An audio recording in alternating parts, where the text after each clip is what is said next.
Welcome students. Today's topic is on applied aspects of histology. See, நம்ம எல்லாருக்குமே ரொம்ப பிடிச்ச சப்ஜெக்ட் அனாட்டமிலன்னு பார்த்தீங்கன்னா கிராஸ் அனாட்டமியில் அதிக நேரம் செலவு பண்ணுவோம். அடுத்து பார்த்தீங்கன்னா எம்பிரியாலஜி கொஞ்சம் படிப்போம். இந்த ஹிஸ்டாலஜி செஷன் எடுத்துக்கிட்டீங்க அப்படின்னாலே பயங்கர போரிங்காக இருக்கும். ஏன் அந்த மாதிரி அந்த சப்ஜெக்ட் வந்து நமக்கு ரொம்ப ட்ரையாகவும் போரிங்காகவும் இருக்குது அப்படின்னா, கிராஸ் அனாட்டமியை பொறுத்தளவில் நம்ம டிசெக்ஷன் பண்ணுறோம். ஸோ நல்ல எல்லா கிராஸ் ஃபியூச்சர்ஸையும் நம்ம ஒரு 3D எஃபெக்டோட பார்க்குறோம். ஸோ நம்ம மைண்டில் அந்த ஸ்ட்ரக்சர்ஸ் நல்லா பதிஞ்சிக்குது.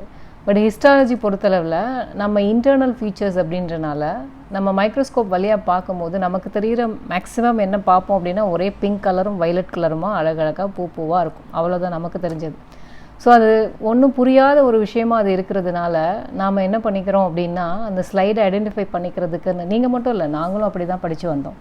என்னென்னா அந்த ஸ்லைடில் சில இடங்களில் கிராக் இருக்கும், அந்த கவர் ஸ்லிப் இருக்கு இல்லையா, அதனோட ஷேப்பு, ஏதாவது ஒரு இடத்துல சின்ன பிரேக்கு, இல்லை ஒரு டாட்டு, இல்லை ஒரு கலர் சேஞ்சு, இல்லை அந்த கவர் ஸ்லிப் மேலே தெரிகிற அந்த கிராஸ் ஃபீச்சராக இருக்கக்கூடிய ஒரு ஷேப், இதெல்லாம் வச்சு தான் இது இந்த ஸ்லைடுப்பா, அது அந்த ஸ்லைடுப்பா அப்படின்னு ஐடென்டிஃபை பண்ணிக்கிட்டு ஜஸ்ட் ஒவ்வொரு ஸ்லைடுக்குமான அந்த வெறும் 2 ஐடென்டிஃபிகேஷன் பாயிண்ட்டை மெமரைஸ் பண்ணுவோம். அதை மனப்பாடம் மட்டும்தான் பண்ணுவோமே ஒழிய அது என்னன்னு கூட புரிஞ்சிக்க மாட்டோம். அப்படியே பண்ணிவிட்டு அந்த எக்ஸாமில் பாஸ் பண்ணுறதுக்கு மட்டும் நமக்கு ஹிஸ்டாலஜி தெரிஞ்சால் போதும், அவ்வளோதான் நம்ம வந்து யோசிப்போம். ஆனால் நம்ம மெடிக்கல் ஃபீல்டில் எங்கள் ப்ரொஃபஸர்ஸ் எங்களுக்கு சொல்லிக் கொடுத்தது, இன்றைக்கி வரைக்கும் எல்லா ப்ரொஃபஸர்ஸும் அவங்க ஸ்டூடெண்ட்ஸ் கிட்ட சொல்லக்கூடிய ஒரு டயலாக் என்னன்னு கேட்டிங்கன்னா, the eyes cannot see what the mind does not knows அப்படின்பாங்க. அதாவது நம்ம மூளைக்கு தெரியாத ஒரு விஷயத்த நம்ம கண் பார்க்காதுன்பாங்க. ஏன்னா நம்ம லேர்னிங்கே அப்படி தானே, நம்ம என்ன வந்து மூளையில் பதிய வச்சு ஒரு மெமரியாக வந்து அதை ப்ராசஸிங் பண்ணி வச்சுருக்கோமோ அப்படி தான் நம்ம எல்லா விஷயங்களையும் பார்க்க ஆரம்பிப்போம். அப்போ நம்ம மூளையில் அதை பதியவே வைக்கலை அப்படிங்கும்போது ஆட்டோமேட்டிக்காக என்ன ஆகும், நம்ம கண் அதை பார்க்க மறந்துடும். ஆஸ் அ மெடிக்கல் ஸ்டூடெண்ட்டாக நம்ம முக்கியமாக பார்க்க வேண்டிய இந்த விஷயத்தில் இப்படி நம்ம கண்ணுக்கு பல விஷயங்களை, க்ளூஸை, கிளினிக்கல் சயின்ஸை நம்ம மிஸ் பண்ணிட்டு போகும்போது என்ன ஆகுது, அதனால் வந்து நிறைய இழப்புகள் நமக்கு, நம்ம பார்க்கக்கூடிய பேஷண்ட்ஸுக்கு, இப்படி எல்லாத்துக்குமே வரும். ஸோ இந்த ஒரு பிரச்சனைக்கு முக்கியமான காரணம் இந்த போரிங்கான ஒரு ஹிஸ்டாலஜி ஸ்ட்ரக்சர்ன்றது ரொம்பவே ஒரு முக்கியமான டாபிக் ஆக்சுவலாக. ஏன்னா நம்மளோட எல்லா ஆர்கன்ஸோட இண்டிவிஜுவல் செல் ஸ்ட்ரக்சரும் நமக்கு தெரியும் போது தான் அதுதான் வந்து நம்ம அடுத்து என்ன பண்ண போகிறோம், அதனோட ஃபங்க்ஷனுக்காக நம்ம ஃபிசியாலஜியில் பார்ப்போம். அப்படியே அதில் ஒரு அப்நார்மாலிட்டி வந்தால் அதை பெத்தாலஜியில் பார்ப்போம். அந்த அப்நார்மாலிட்டியை என்ன ரீசன்னால், அது வைரஸா, பாக்டீரியா, ஃபங்கையா, ஒரு இன்ஜுரியா அப்படின்றத மைக்ரோ பயாலஜி மூலமாக நம்ம அப்ளை பண்ணுவோம். ஒன்ஸ் அதை நீ டயக்னோஸ் பண்ணிட்டேன்னா அடுத்து என்ன மாதிரியான இன்வெஸ்டிகேஷன் பண்ணணும்னு பார்த்துட்டு கன்ஃபார்ம் பண்ணிவிட்டு ஃபார்மகாலஜி அப்ளை பண்ண போகிறீங்க. இது எல்லாம் சேர்ந்த ஒட்டுமொத்த விஷயந்தான் மெடிசன்ற ஒரு விஷயமாக போகுது. ஸோ இப்படி எல்லா விதமான சப்ஜெக்ட்ஸுக்கும் அடித்தளமாக இருக்கக்கூடிய ஒரு பேஸ் ஃபார்ம் பண்ணக்கூடிய இந்த ஹிஸ்டாலஜி நமக்கு இவ்வளோ போரிங்காக இருக்குது. உங்களுக்கு மட்டும் இல்லை, எனக்கும் அது போரிங்காக தான் இருந்தது. அதை ஒரு இன்ட்ரெஸ்டிங்காக நம்ம பார்த்துக்கணும். ரொம்ப சிம்பிளாக எளிமையாக அதை புரிஞ்சுக்கிறது மூலமாக நாம் எப்படி அடுத்தடுத்த லெவலில் நம்ம அதை அப்ளை பண்ணணும் அப்படின்றதுக்காக தான் இந்த வீடியோஸை நான் போட ஆரம்பித்தேன். ஸோ இப்போ நாம் பார்த்துருக்க இந்த ஜிஐ ட்ராக்ட் ஹிஸ்டாலஜியில் கிளினிக்கலாக என்னென்ன ப்ராப்ளம்லாம் நாம் பார்ப்போம். ஏன்னா இப்போ நமக்கு நார்மல் ஹிஸ்டாலஜி தெரியும். ஸோ இந்த நார்மல் ஹிஸ்டாலஜி தெரிஞ்சது மூலமாக ஒவ்வொரு லேயர்லையும் நாம் கிளினிக்கலாக அப்ளை பண்ண போகிறோம். ஸோ இப்போ நம்ம பார்க்க போகிற ஒவ்வொரு கிளினிக்கல் கண்டிஷன்லையும் நார்மல் ஹிஸ்டாலஜியில் என்ன வேரியேஷன் வந்தால் இந்த கிளினிக்கல் கண்டிஷன் வருது அப்படின்றத நாம் இப்போ பார்க்க போகிறோம். ஸோ அதனால தான் histology is very very important for your medicine அப்படின்றது. ஸோ இப்போ ஜிஐடி ஹிஸ்டாலஜியில் ஃபஸ்ட் லேயராக நாம் பார்த்தது மியூகோசா. ஸோ இந்த மியூகோசா அப்படின்றதுல நீ பார்த்துட்டு ஆல்ரெடி 3 லேயர் இருக்குது அப்படின்னு. இதில் காமனாக வரக்கூடிய ப்ராப்ளம் என்ன அப்படின்னா அல்சர். ஸோ ஃப்ரம் ஓரல் கேவிட்டிலேருந்து ஆரம்பித்தா oral ulcer, stomach ulcer, duodenal ulcer, jejunal ulcer. So jejunum வரைக்குமே அல்சர் அப்படின்றது மேஜர் ப்ராப்ளம். ஸோ இந்த அல்சர்னால் அப்போ என்ன, it is a break in the epithelium. So காமனாக நம்ம பார்த்துருக்க எபித்தீலியம்ன்றது ஏரியா வைஸ் ஏரியா ஒவ்வொரு ஏரியாலையும் டிஃப்ரெண்ட்டாக இருந்துச்சு. ஈசோஃபேகஸில் அது ஸ்ட்ராட்டிஃபைடு ஸ்குவாமஸ் நான் கெரட்டினைஸ்டாக இருந்தது. அடுத்து கீழே போக போக சிம்பிள் காலம்னாராக மாறிச்சு. இதில் ஒரு பிரேக் வந்ததுன்னா அதுக்கு பேர் தான் அல்சர். ஸோ இப்போ ஓரல் கேவிட்டியோ ஈசோஃபேகஸோ அங்கே because of repeated irritation, so நம்ம ஃபுட்டை முழுங்கும் போது வரக்கூடிய ஒரு ரிப்பீட்டட் இரிட்டேஷனில் வரக்கூடிய ஃபஸ்ட்டு பிரச்சனை தான் அல்சர்.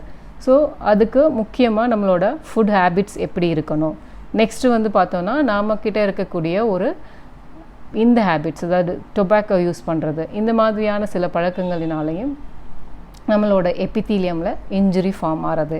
நெக்ஸ்ட் என்ன, ப்ரொடெக்டிவ் லேயராக இருக்கக்கூடிய நம்மளோட அப்சார்பிஷனுக்காக ஹெல்ப் பண்ணக்கூடியதாக இருக்கக்கூடிய அசிடிட்டியில் ஒரு ப்ராப்ளம், ஏன்னா ஆசிட் செக்ரீஷனில் ஒரு ப்ராப்ளம் வருது. ஸோ இந்த மாதிரி சில காரணங்களால் வரக்கூடிய பிரச்சனை தான் அல்சர் அப்படின்னு நம்ம பார்க்க போகிறோம். காமனாக இப்போ ஓரல் அல்சரோ இல்லை ஈசோஃபேஜியல் அல்சரோ இல்லை ஸ்டமக் அல்சரோ, first it involves the mucosa only. யூஸ்வலாக மியூகோசா எக்ஸ்போஸ் ஆகிட்டுனா அதுக்கு அடுத்து இருக்கிற லேயர் என்னது, லாமினா ப்ராப்ரியா. அதில் என்ன நிறையா இருக்குதுன்னு பார்த்துருக்கோம், ஒயிட் பிளட் செல்ஸ், லிம்போசைட்ஸ், இதெல்லாம் நிறையா இருக்குதுன்னு பார்த்தோம். ஸோ அப்போ ஆட்டோமேட்டிக்காக இட் வில் இன்டியூஸ் ஒரு இன்ஃப்ளமேட்டரியை இன்டியூஸ் பண்ணி ஒரு ரிப்பேர் ஃபார்ம் பண்ணிக்கும். ஸோ ஆட்டோமேட்டிக்காக அந்த அல்சர் ஒரு 10 to 14 டேஸ்க்குள்ளே கம்ப்ளீட்டாக க்யூர் ஆகிடும், ஆறி போயிடும். சப்போஸ் அந்த இரிட்டேஷன், அது ஃபுட்டோ இல்லை டொபாக்கோவோ கெமிக்கலோ டாக்ஸினோ இல்லை இன்ஃபெக்ஷனோ கண்டினியூஸாக அந்த இரிட்டேஷன் இருந்துக்கிட்டே இருக்குது அப்படின்னா ஆட்டோமேட்டிக்காக என்ன ஆகும், அந்த இன்ஃப்ளமேஷன் ப்ரொலாங் ஆகும். ஸோ அது நீண்ட நாள் இன்ஃப்ளமேஷன் போக போக அந்த ரிப்பேர் டிலே ஆக ஆரம்பிக்குது. அல்சர் என்ன பண்ணுது, டீப்பராக அதனோட அடுத்த லேயராக இருக்கக்கூடிய மஸ்குலாரிஸ் இன்டர்னா வரைக்கும் போய் டீப்பாக ஒரு அல்சர் வர ஆரம்பித்த உடனே அல்சர் ரிப்பேர் ஆகிறது டிலே ஆகுது. ஸோ ப்ரொலாங்டு அல்சர் கடைசி என்னவாயிடும், ஒரு சேஞ்ச் இந்த எபித்தீலியத்துக்கு உண்டு பண்ணிடும்.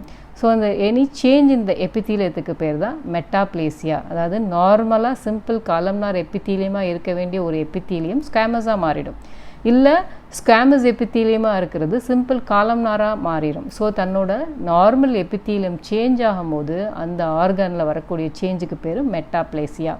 ஒன்ஸ் அந்த மெட்டாப்ளேசியா வந்துச்சுன்னா நெக்ஸ்ட் சேஞ்ச் என்ன, that is the cancerous growth. So இந்த நாலேஜ் உனக்கு வேணும் அப்படிங்கும்போது அதுக்கு தான் இந்த மியூகோசான்ற ஒரு விஷயம் ஈச் அண்ட் எவ்ரி ரீஜன்லையும் எப்படி இருக்குன்றதை நீங்கள் பார்க்குறீங்க. நெக்ஸ்ட் என்ன, அந்த சர்ஃபேஸ் எபித்தீலியத்தில் ஸ்டமக்கில் சில கிளான்ஸ் பார்த்தோம் அஸ் அ கேஸ்ட்ரிக் கிளான்ஸ், இன்டெஸ்டைனில் சில கிளான்ஸ் பார்த்தோம் as a intestinal glands. So அந்த கிளான்ஸில் டிஃப்ரெண்ட் டைப்ஸ் ஆஃப் செல்ஸ் பற்றி பார்த்தோம். மியூக்கஸ் செக்ரேட்டிங் செல்ஸ் இருக்குன்னு பார்த்தோம், காப்லெட் செல்ஸ் இருக்குன்னு பார்த்தோம், அப்சார்பிஷனுக்குன்னு எபித்தீலியல் செல்ஸில் என்னென்ன மாடிஃபிகேஷன்ஸ்லாம் இருக்குன்னு பார்த்தோம், தென் ஸ்டெம் செல்ஸ் இருக்குன்னு பார்த்தோம், பேனட் செல்ஸ் இருக்குன்னு பார்த்தோம். இப்படி டிஃப்ரெண்ட் செல்ஸ் இருக்கிறதுல பர்டிகுலராக ஸ்டமக்கில் இருக்கக்கூடிய ஒரு முக்கியமான செல்லாக நம்ம பார்த்தது பெரைட்டல் செல் அப்படின்னு ஒன்று பார்த்தோம். அந்த பெரைட்டல் செல் எதுக்கு ஹெல்ப் பண்ணுதுன்னு பார்த்தோம், acid secretion. So hydrochloric acid அங்கே செக்ரேட் ஆகுது. எதுக்காக அந்த hydrochloric acid, to break down the food products. அதோட அந்த அசிடிட்டி வந்து என்ன பண்ணுது, நமக்கு இன்ஃபெக்ஷன்லேருந்தும் ஒரு ப்ரொடெக்ஷன் கொடுக்குது. சப்போஸ் இந்த அசிடிட்டியை உண்டு பண்ணக்கூடிய இந்த பெரைட்டல் செல்லில் எய்தர் டிஸ்ட்ரக்ஷன் அல்லது ஓவர் ஸ்டிமுலேஷன், ஸோ இது வரும்போது என்னவாகும், ஆட்டோமேட்டிக்காக ஆசிட் செக்ரீஷன் அதிகமாகிடுது. இதுக்கு நிறைய காரணங்கள் சொல்லுவாங்க. இன்ஃபெக்ஷன், ஹெலிகோபேக்டர் பைலோரைன்னு ஒரு பாக்டீரியல் இன்ஃபெக்ஷன் சொல்லுவாங்க. நாம் எடுத்துக்கக்கூடிய ஃபுட்டுனால் வரலாம், ஃபுட் ஹேபிட்ஸ், அதாவது ஸ்பைசி ஃபுட் எடுத்துக்கிறது, ஒன்ஸ் அகெயின் டொபாக்கோ, ஆல்கஹால், இந்த மாதிரியான விஷயங்கள். அதுக்கப்புறம் பார்த்தோம்னா ஸ்ட்ரெஸ் இன்டியூஸ்டு விஷயங்கள். ஏன்னா ஸ்ட்ரெஸ்ஸுனால ஏன் அல்சர் வருது அப்படின்னா என்டையர் ஜிஐ ட்ராக்டும் நம்ம நர்வஸ் சிஸ்டம் எது சப்ளை பண்ணணும்னு பார்த்தோம், ஆட்டோனோமிக் நர்வஸ் சிஸ்டம்னு பார்த்தோம்.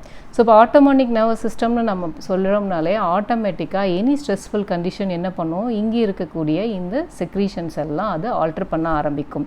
ஸோ இப்போ ஆட்டோமேட்டிக்காக பெரைட்டல் செல் ஆசிட் நிறைய செக்ரீட் பண்ணுது. அட் த சேம் டைம் அந்த இன்ஜூரியஸ் உண்டு பண்ணக்கூடிய அந்த ஃபேக்டர்ஸ் எல்லாம் என்ன பண்ணுது அப்படின்னா நம்மளோட அந்த மியூக்கஸ் செக்ரேட்டிங் செல்ஸை டெஸ்ட்ராய் பண்ணிடுது. ஸோ இப்போ என்ன ஆகுது, ஆசிட் செக்ரீஷன் இன்க்ரீஸ் ஆகுது, ப்ரொடெக்ட் பண்ணக்கூடிய மியூக்கஸ் செக்ரீஷன் டிக்ரீஸ் ஆகுது. இவ்வளோ தான் அந்த அல்சர் பெத்தாலஜிக்கான காமன் ஃபேக்டர். ஸோ இப்போ உனக்கு பெரைட்டல் செல்னால் என்ன, அதில் என்ன செக்ரீட் ஆகுதுன்னு தெரியணும். ஸோ டிஃபெக்ட் வரும்போது ஆட்டோமேட்டிக்காக இந்த destruction of mucus cells and stimulation of parietal cells ரெண்டும் சேர்ந்து அசிடிட்டி ஜாஸ்தி ஆகும்போது ஆட்டோமேட்டிக்காக அல்சர் வந்து ஃபார்ம் பண்ண ஆரம்பிச்சிடுது.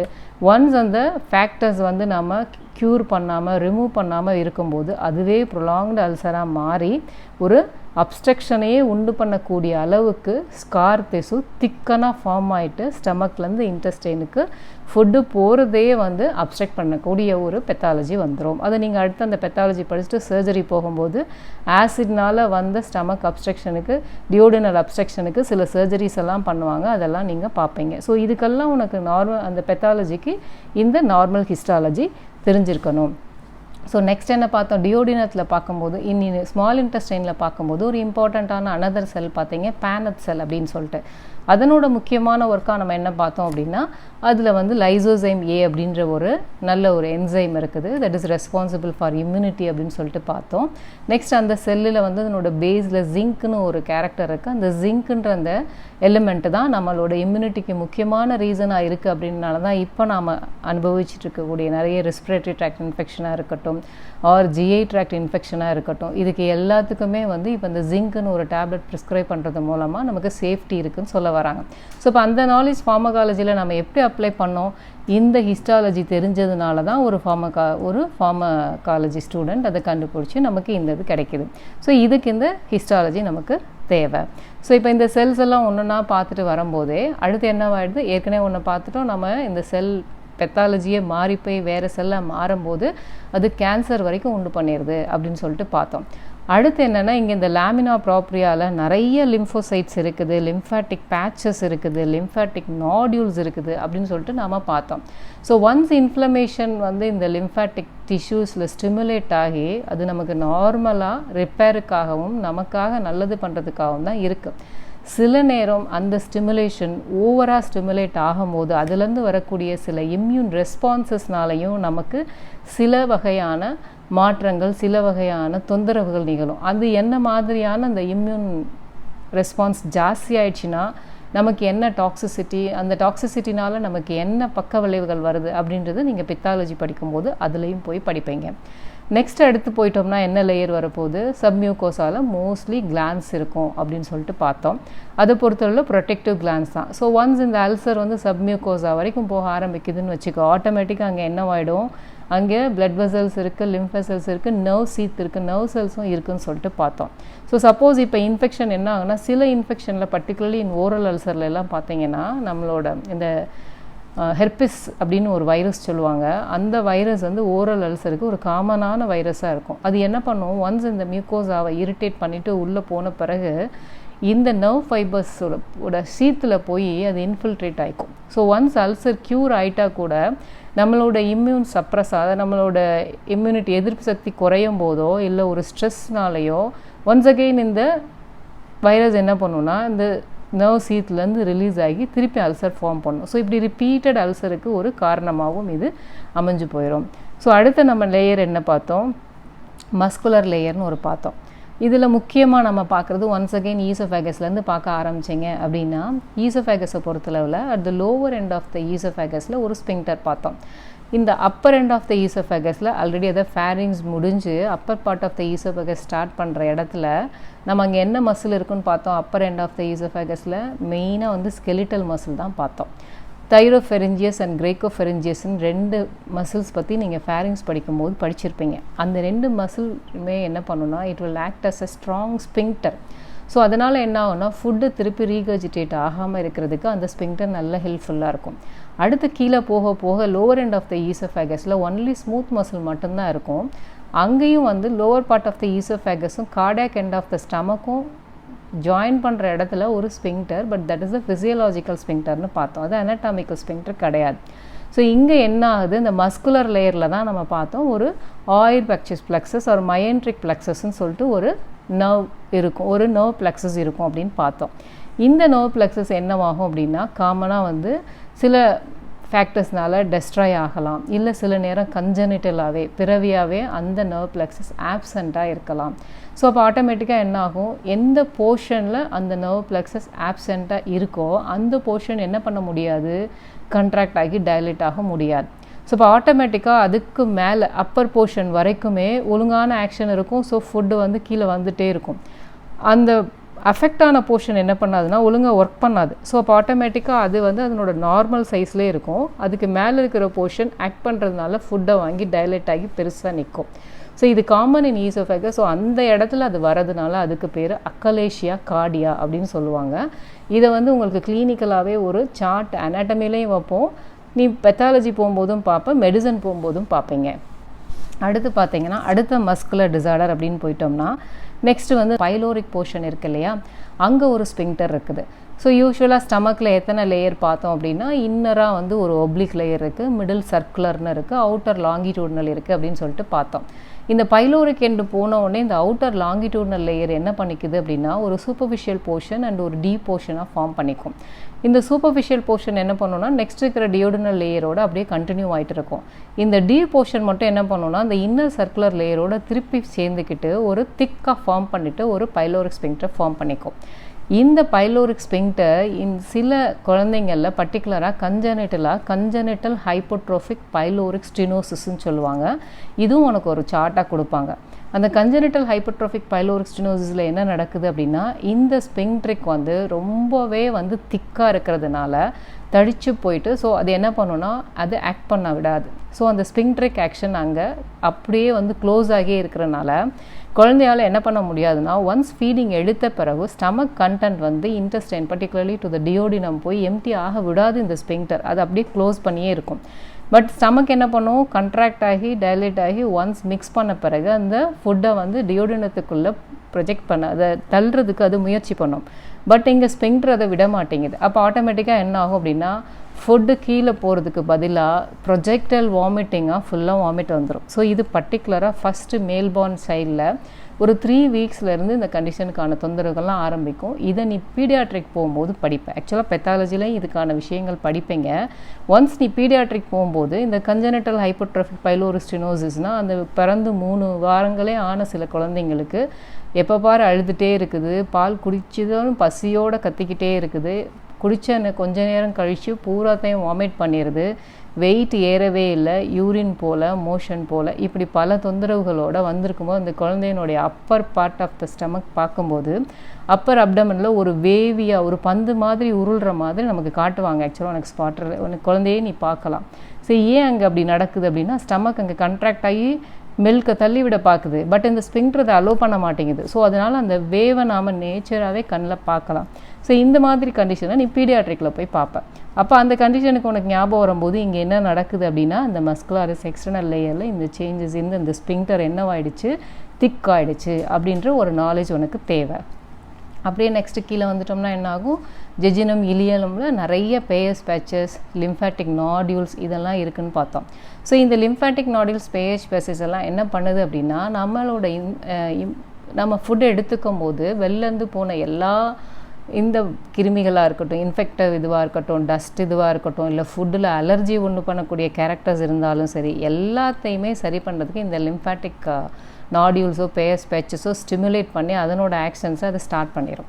ஸோ அப்போ ஆட்டோமேட்டிக்காக அங்கே அந்த லிம்ஃபேட்டிக் பேச்சஸ் ஒரு இன்ஃப்ளமேட்ரி இது ப்ராசஸ் ஸ்டார்ட் ஆகிடுச்சு அப்படின்னா என்னவாகுது அப்படின்னா, நார்மலாக நடக்கக்கூடிய அந்த பெரிஸ்டால்சிஸ் வந்து என்னவாகுதுன்னா ஒரு எக்ஸாசரேட்டடாக அதிகப்படுத்தப்பட்ட மூமெண்ட்டாக அது மாற ஆரம்பிக்கும். ஸோ அந்த எக்ஸாசரேட்டட் மூமெண்ட் நடக்கும்போது என்ன ஆகும், இந்த குடல் போர்ஷன் ஒரு போர்ஷன் இன்னொரு போர்ஷனுக்குள்ளே உள்ளே போய்க்கும். அதுக்கு பேர் இன்டர்செப்ஷன்னு சொல்லுவாங்க. இது யூஸ்வலாக காமனாக 7 months பேபியில் ஆரம்பிக்கும்.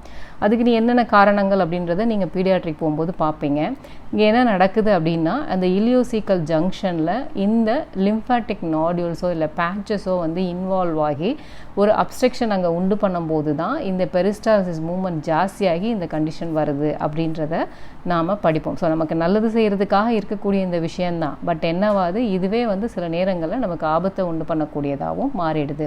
ஸோ நம்ம ப்ரொடெக்ஷனுக்காக நேச்சர் இவ்வளோ விஷயங்களை நம்ம கொடுத்துருக்கும் போது, நாமளே ப்ரொடெக்ட் பண்ணிக்கும் போது ஆட்டோமேட்டிக்காக நம்ம பேஷண்ட்ஸுக்கு நம்மளோட எஜுகேஷன் முக்கியமாக என்னவாக இருக்கணும், இப்போதைக்கு நமக்கு ரொம்பவே முக்கியமாக தேவையான பழக்கமாக இருக்கிறது கைகள் அடிக்கடி கழுவுங்க அப்படின்றது தான். நம்ம தமிழில் அடிக்கடி இந்த பழமொழி சொல்லுவாங்க, சுத்தம் சோறு போடும், கூழானாலும் குளித்து குடி, கந்தையானாலும் கசக்கி கட்டு அப்படின்ற இதெல்லாம் வந்து எப்போயோ வந்து நம்மளோட மூத்தோர் குலத்துலேருந்து வந்த பழமொழிகள் தான். இன்றைக்கி அதையே தான் திருப்பி சொல்லி கொடுக்குறோம்.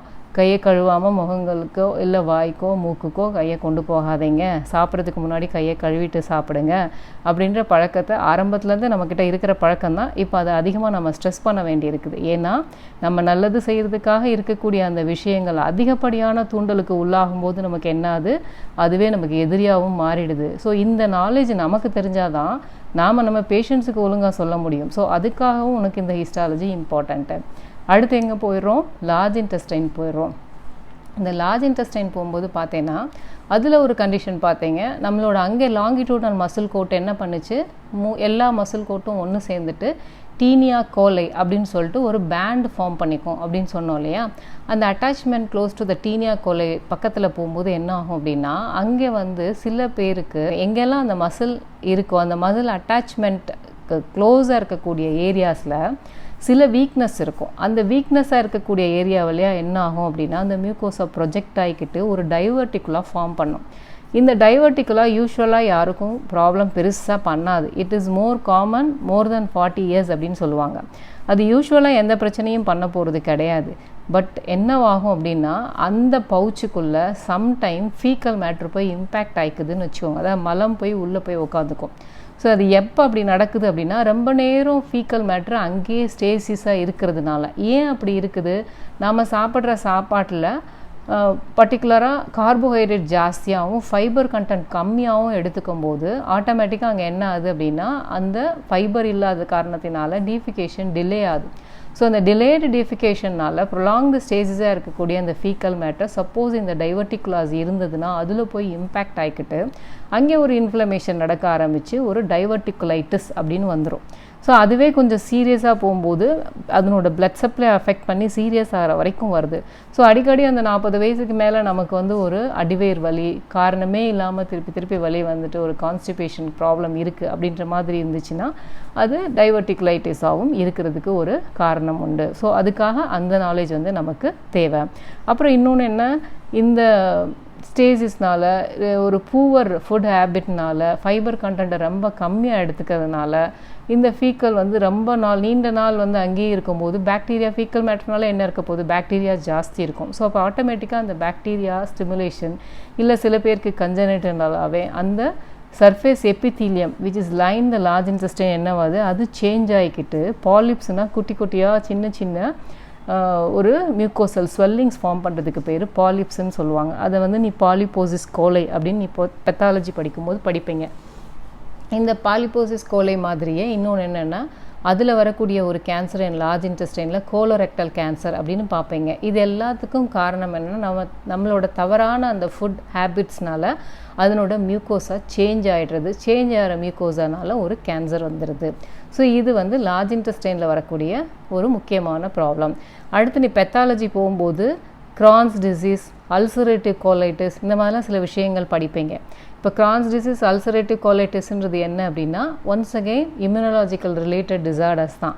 அந்த கிரான்ஸ் டிசீஸ்ன்றதில் பார்த்தேன்னா அந்த மியூக்கோசாலேருந்து சீரோசா வரைக்கும் இருக்கக்கூடிய 4 லேயருமே அழிஞ்சு போயிடும், பர்டிகுலராக இந்த இலியம் அந்த சீக்கமில். அதே அல்சரேட்டிவ் கோலைட்டிஸ்ன்னு போய்கிட்டிங்கன்னா அதில் அந்த இம்யூனலாஜிக்கல் ரியாக்ஷனால் பாதிக்கப்படக்கூடிய லேயர்ஸ்ன்னு பார்த்தீங்கன்னா ஒன்லி மியூக்கோசா அண்ட் சப்மியூக்கோசா. இதெல்லாம் உனக்கு எம்சிக்யூ பாயிண்ட் ஆஃப் வியூவில் இம்பார்ட்டண்ட்டு. நம்ம 100 பேர் படிக்கிறோம் அப்படின்னா அதில் ஒரு 10 பேர் வந்து இயல்பாகவே அவங்களே இந்த ஹிஸ்டாலஜி ஃபுல்லாக படிச்சிருப்பாங்க. பட் நம்மளை மாதிரி ஆட்களுக்கு வந்து ஐயோ இதை உட்காந்து படிக்க வேண்டியிருக்கே அப்படின்னு கஷ்டமாக இருக்கும். பட் ஏன் படிக்கிறோம் அப்படின்னா, இப்படி ஈச் அண்ட் எவ்ரி லேயர்லேயும் வரக்கூடிய இந்த சேஞ்சஸ்னால நார்மல் லேயர் ஒரு சேஞ்ச் ஆகும்போது என்ன பெத்தாலஜி வருது, அந்த பெத்தாலஜி உனக்கு தெரியும் போது தான் உன்னோட மெடிக்கல் நாலேஜ் நல்லாவே இம்ப்ரூவ் ஆகும். ஸோ கிராஸ் அனாட்டமி உனக்கு நல்லா தெரியுது அப்படின்னா நீ என்னவாகலாம், சர்ஜன் ஆகலாம். இந்த ஹிஸ்டாலஜி ஃபீச்சர் நல்லா உனக்கு தெரியுதுன்னா என்னவாகலாம், மெடிசன் ஃபீல்டில் நீ பெரிய ஆளாகலாம். இது 2 மட்டும் இல்லை, நம்ம ப்ராக்டிக்கல்லே பார்த்தோன்னா தியரி நம்ம முக்கி எழுதிடுவோம். ப்ராக்டிக்கலில் கிராஸ் அனாட்டமிக்கு இருக்கிற அதே equal 15 marks for slide identification. Next டிஸ்கஷனில் 2 ஸ்பாட் கிராஸ் அனாட்டமிக்கு வச்சா இங்கே ஹிஸ்டாலஜியில் 2 ஸ்லைட் டிஸ்கஷனுக்கு கொடுப்பாங்க. அதே 8 மார்க் அங்கே கொடுத்த அதே 8 மார்க் இங்கேயும் கொடுப்பாங்க. ஸோ உன்னோட ப்ராக்டிக்கல் செஷனில் 50 marks வந்து கிராஸ் அனாட்டமினா 50 marks வந்து ஹிஸ்டாலஜி.